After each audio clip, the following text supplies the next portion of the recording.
Hello everyone.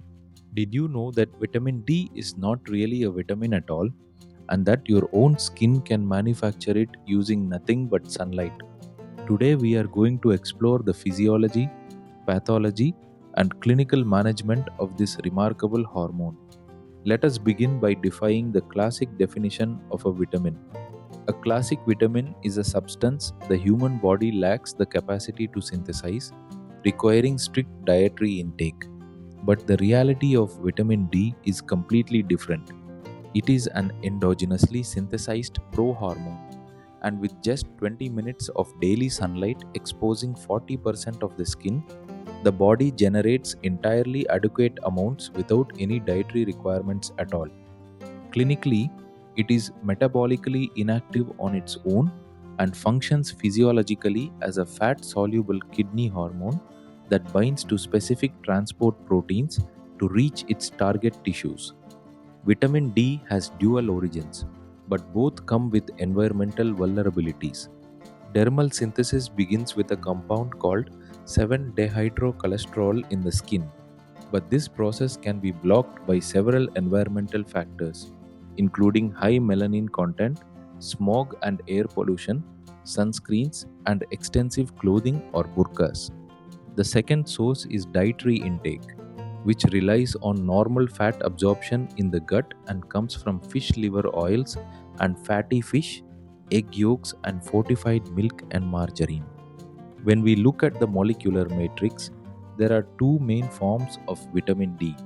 Vitamin D2, known as ergocalciferol, originates from plant sterols or irradiated ergosterol and is synthetic in nature. It has lower stability during storage and is less effective at elevating serum markers. Vitamin D3, known as cholecalciferol, originates from animal fats, fish oils, and endogenous dermal synthesis. It is highly stable and is the preferred, highly efficacious agent for raising serum levels of 25-hydroxy vitamin D. Now let us understand the activation pathway. In the first step, both skin-derived D3 and dietary D2 or D3 funnel into the blood. In the second step, the liver uses an enzyme called 25-hydroxylase to convert these inputs into 25-hydroxy vitamin D. In the third step, the kidneys use 1-alpha-hydroxylase to finalize the conversion into the active metabolite called 125-dihydroxy vitamin D. All of these hydroxylation steps are catalyzed by cytochrome P450 mixed function oxidases. Let us look at step 1 in more detail, where solar energy initiates epidermal synthesis. In phase 1, sunlight, specifically UVB rays, penetrates the top layer of the skin, the epidermis. In phase 2, this UV energy acts on the cholesterol compound 7-dehydrocholesterol, fracturing its chemical ring to create pre-vitamin D3. In phase 3, as the skin warms, pre-vitamin D3 naturally undergoes a structural shift to become vitamin D3 or cholecalciferol. In phase 4, vitamin D3 exits the skin tissue and enters the bloodstream, where special carrier proteins bind to the molecule to transport it safely through the aqueous environment of the blood. Step 2 involves hepatic conversion, which creates the diagnostic target. Vitamin D3, whether from skin synthesis or dietary sources, is delivered to the liver. Inside the liver, the enzyme 25-hydroxylase acts on the molecule, attaching a hydroxyl group to a specific carbon on its structure. This single structural change transforms vitamin D3 into 25-hydroxy vitamin D3, commonly referred to as calcidiol. Calcidiol is the main circulating form of vitamin D in the blood, and because it is stable and has a long half-life, this is the exact molecule measured in clinical blood panels to determine a patient's overall vitamin D status. Step 3 is renal activation, which unlocks systemic hormonal function. Calcidiol travels from the liver to the kidneys, where the renal enzyme 1-alpha hydroxylase adds a second hydroxyl group to the molecule. This final hydroxylation yields 125 dehydroxy vitamin D known as calcitriol. At this point, calcitriol is no longer just a vitamin, it is a fully active steroid hormone. It works on the bones synergistically with calcium to maintain skeletal density, mineralization, and overall structural integrity, and on the gut, where it fundamentally alters the intestinal lining, dramatically increasing the body's ability to absorb dietary calcium. This active hormone works through a triad of mineral homeostasis. In the intestine, it enhances and promotes the essential absorption of calcium and phosphorus. In the bone, it stimulates normal mineralization, affects collagen maturation, and regulates bone resorption. In the kidney, it increases the tubular reabsorption of phosphate and exerts variable effects on calcium reabsorption. Despite all this, vitamin D deficiency has become a global epidemic, affecting an estimated 1 billion individuals worldwide. This happens due to three major reasons. First, diminished input caused by low sun exposure, such as with institutionalization or high latitude living, along with decreased absorption seen in conditions like celiac disease, gastric bypass, and cystic fibrosis. Second, endogenous failure caused by chronic liver conditions like cirrhosis that impair 25 hydroxylation and advanced renal failure or hypoparathyroidism that impair 1-alpha 25 hydroxylation. Third, accelerated catabolism caused by medications that induce hepatic P450 enzymes such as phenobarbital, carbamazepine, and rifampin, which rapidly degrade the vitamin into inactive metabolites. This deficiency sets off a dangerous pathophysiology feedback loop. It begins with chronic or severe vitamin D deficiency. This causes intestinal absorption of calcium and phosphorus to plummet. As a result, blood calcium levels drop, a condition known as hypocalcemia. The parathyroid glands detect this drop and trigger immense parathyroid hormone production, and the final result is secondary hyperparathyroidism. This process essentially sacrifices the skeleton to preserve the blood. Vitamin D deficiency is not merely a nutritional lack, it triggers a destructive endocrine response.